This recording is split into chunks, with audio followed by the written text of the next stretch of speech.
तो कैसे हैं आप सब? अच्छे होंगे। रिस्पॉन्स शीट आ चुकी है जेई सेशन 1 के मेंस की। आपने चेक कर भी लिया होगा और कुछ लोग चेक कर रहे होंगे। जिनके अच्छे मार्क हैं उनके लिए अच्छी बात है। जिनके मार्क थोड़े ऊपर नीचे हुए हैं वो निराश ना हो, अगली बारी आपकी सेशन 2 में फिर से आएगी। और जिन्होंने अच्छा स्कोर कर लिया है वो पूरा का पूरा फोकस एडवांस पे करेंगे। तो मैं आज लेके आया हूँ आपके लिए कि जो आपने रिस्पॉन्स शीट चेक करी है और जितने आपके मार्क्स आए हैं, कितने परसेंटाइल उसमें आने की उम्मीद है आपको और क्या क्या रैंक हो सकते हैं। सिर्फ ये एक प्रिडिक्शन है, एक्चुअल तो जब आएगी ऑफिशियल तब की बात होगी।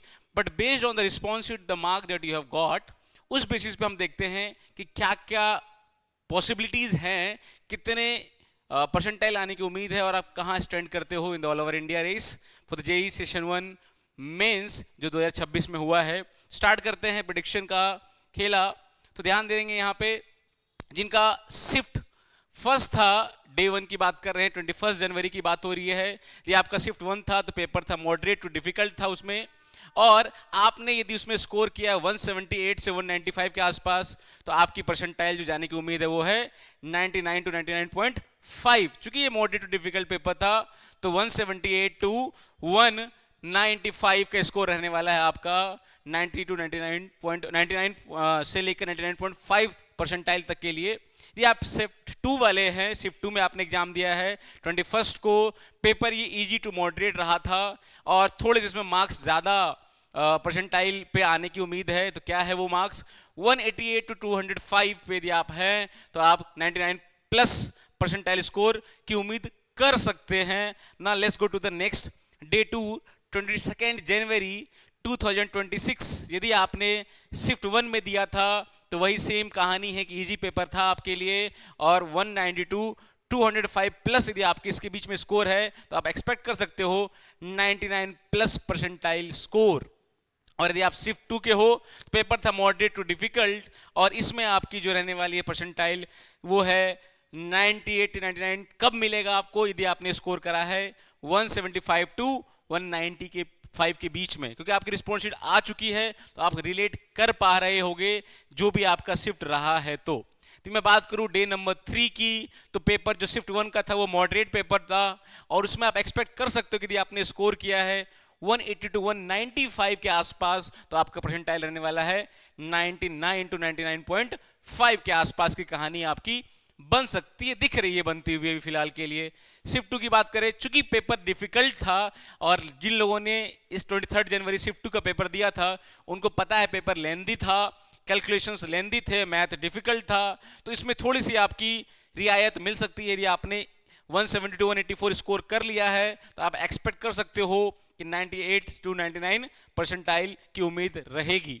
डे 4 की बात करें, 24 जनवरी जिनका पेपर था शिफ्ट 1, जो मॉडरेट पेपर कहलाता है, मॉडरेट पेपर माना गया based on the reviews, based on the जो एग्जाम दिया है आपने, फिर हमने भी देखा है, हमने भी चेक किया, पेपर मॉडरेट ही था। तो यदि आपने उसमें 175 टू 190 स्कोर कर लिया है तो आपका परसेंटाइल जिसके आसपास आने वाला है वो 98 टू 99 परसेंटाइल के लिए। और यदि आपका पेपर शिफ्ट 2 था, मॉडरेट था, और उसमें मॉडरेट टू टफ की बात करते हैं, इसमें टफ थोड़ा कम था बट ठीक है, मॉडरेट वाला पार्ट ज़्यादा था, तो आप इसमें एक्सपेक्ट कर सकते हैं 172 185 यदि आपने स्कोर किया है तो 98 टू 99 परसेंटाइल आने की उम्मीद आपकी रहेगी।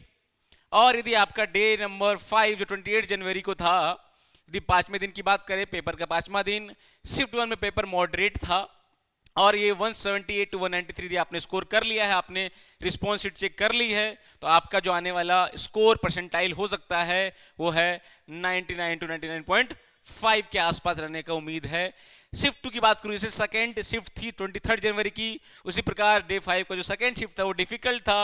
यदि आपने 170 टू 185 लाया है या फिर आने की उम्मीद है, यदि आपने सीट चेक कर ली है, आपका परसेंटाइल रहने वाला है वो 98 टू 99 परसेंटाइल की बात कर ले। जो मार्क्स ट्रेंड है बिल्कुल पिछले कुछ सालों से जो हमने डाटा से उठा के देखा है, तो हमने देखा यदि आपका पेपर इजी था तो कहीं ना कहीं आपकी जो 95 परसेंटाइल है वो आप 130 के अराउंड एक्सपेक्ट कर सकते हैं। मतलब 135 की बात करें तो यदि इजी पेपर था तो 95 परसेंटाइल के आसपास आ सकती है और आप 99 एक्सपेक्ट कर सकते हो ऑलमोस्ट 185 के आसपास, 185 तो ये पिछले का ट्रेंड है, एक तो हमने ट्रेंड बता दिया। तो 180 से जो पार होंगे 185, 190, 200 को जो टच करेंगे उनको 99 परसेंटाइल आने की उम्मीद, यदि पेपर इजी है आपका तो। मॉडरेट पेपर केस में यही आपका 120 से ऊपर चला गया थोड़ा सा, और यदि आप देखोगे तो जो परसेंटाइल की कैटेगरी 99 की वो घट चुकी है, वो कहीं ना कहीं आपकी 170 के पास आ रही है। 175 से ऊपर की बात कर ले, उस रेंज में आने की संभावना है। यदि आपका पेपर टफ था तो 95 परसेंटाइल आपको कहीं ना कहीं 95 से ऊपर में भी आने की उम्मीद हो सकती है 95 परसेंटाइल के लिए। और यदि आपका 99 परसेंटाइल की उम्मीद है, वो कहां तक जा रहा है आपका, वो जा रहा है आपका, क्योंकि ये टफ पेपर था, कहीं ना कहीं ये 140 150 के आसपास जाने की उम्मीद है यदि आपका पेपर टफ रहा है। ये सब डेटा के आधार पे हैं, एक्चुअल तो फिर से जब सीट आएगी चेक होंगे तब पता चलेगा। और ये जो परसेंटाइल वर्सेस एआईआर का रैंक है, ऑल इंडिया रैंक की जो संभावनाएं बनती है वो किस प्रकार बन रही हैं, वो बन रही है यदि आपका 99.5 परसेंटाइल है तो कहीं ना कहीं आप 6000 5000 के रैंक के आसपास रहोगे, और यदि 99 परसेंटाइल है तो कहीं ना कहीं आप अंडर 10,000 रैंक लाने की दौड़ में हो। तो आपका यदि 99 परसेंटाइल आता है तो कहीं ना कहीं 8000 9000 के आसपास का रैंक आपकी उम्मीद आप कर सकते हो। यदि आपकी 98 परसेंटाइल है तो कहीं ना कहीं आप कम से कम 17-18 हजार के रैंक के आसपास रहोगे, मतलब अंडर 20,000 रैंक आपकी रहेगी। और यदि आप 95 परसेंटाइल के आसपास है आपका स्कोर, तो आप अपना एक्सपेक्ट कर सकते हो कि 55,000 के आसपास आपकी जा सकती है ऑल इंडिया रैंक। और यदि कहीं आप 97 96 के आसपास हो, यदि आप 96 में हो कैटेगरी में, तो कहीं ना कहीं 42,000 43,000 के आसपास आपकी रैंक जा सकती है। ये ट्रेंड है, पिछला ट्रेंड जो देखा गया है डाटा के आधार पे। तो मैं बता दूं 95% स्कोर वाले कितने रैंक के अंदर रह सकते हैं, वो है उनका 55 के आसपास, उनका 1000 के आसपास रैंक जा सकता है। और यदि आप 99 परसेंटाइल में हो तो आप कंफर्म रहिए आप 10,000 के अंडर के रैंक वाले बच्चे हो। 99.5 के क्या ही कहने, वो तो कहीं ना कहीं 5-6-7 हजार के आसपास में रहेंगे। ये फिर से वही कहानी है जो मैं रिपीट कर रहा हूं, यदि आपका 99.5 परसेंटाइल का स्कोर है तो आप ऑल इंडिया 5000 के अंदर रहने की संभावना बनती दिख रही है। यदि आप 99 परसेंटाइल में हो तो कहीं ना कहीं आपको ऑल इंडिया रैंक अंडर 10,000 आने की संभावना है। और यदि 98 परसेंटाइल वाली कैटेगरी में हो तो लेस देन 20,000, अंडर 20,000 रैंक आपकी आ सकती है all India rank, based on the percentile that you have scored.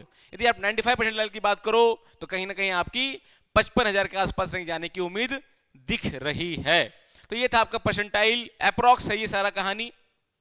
और क्या क्या आपको ध्यान रखना है, जो आपने अभी रिस्पॉन्स शीट देखी है, क्या आपकी प्लानिंग होगी उसके बारे में बात कर लेते हैं। यदि आपका स्कोर 190 प्लस है तो आप स्ट्रॉन्ग 99 परसेंटाइल की तरफ बढ़ते दिख रहे हो। यदि इजियर शिफ्ट था, थोड़ा सा हायर मार्क्स आपको सेम परसेंटाइल के लिए देखने को मिल सकता है। यदि आपका ऑल इंडिया रैंक बिलो 10,000 से लाने की उम्मीद है, आपको कम से कम 99 परसेंटाइल लाना ही पड़ेगा, तब जाके आपको कॉलेजेस अच्छे मिल सकते हैं। एनआईटी की तरफ, आईआईटी की तरफ आप जाते हुए खुद को देख पाओगे। और ये सिर्फ हमने जो ये कैलकुलेट किया है ये एक्चुअल में डेटा बेसिस पे है। जिनका परसेंटाइल अच्छा है, मतलब उनको पता है जेईई मेंस में उनका अच्छा आ रहा है परसेंटाइल, वो फोकस कर सकते हैं एडवांस पे। जिनके 150 के आसपास है, 130 के आसपास है, मतलब क्या निकलता है कंक्लूजन इसका कि आपके पास कॉन्सेप्ट है। हो सकता है आप स्पीड में कहीं ना कहीं मात खा गए हो सकता है आपकी जो मेमोरी बेस्ड वाली चीजें होती हैं, फॉर्मूले वाली चीजें होती हैं, वो आप सही से नहीं कर पा रहे हो, तो कोई दिक्कत नहीं है, आप एडवांस के लिए जाओ, क्योंकि एडवांस में आपको कॉन्सेप्चुअल क्वेश्चन जो मिलेंगे, क्लैरिटी कॉन्सेप्ट की है, तो आप वहां अच्छा कर जाओगे। और जिन्होंने अच्छा कर लिया है वो अलग से एडवांस की प्रैक्टिस करे, क्योंकि तरीका उसका अलग होगा, प्योर कॉन्सेप्ट बेस होंगे, और उसके लिए अलग से प्रैक्टिस की जरूरत पड़ेगी आपको। तो पढ़ते रहिए, देखते रहिए। Thanks to all for all your support. Thank you and all the best.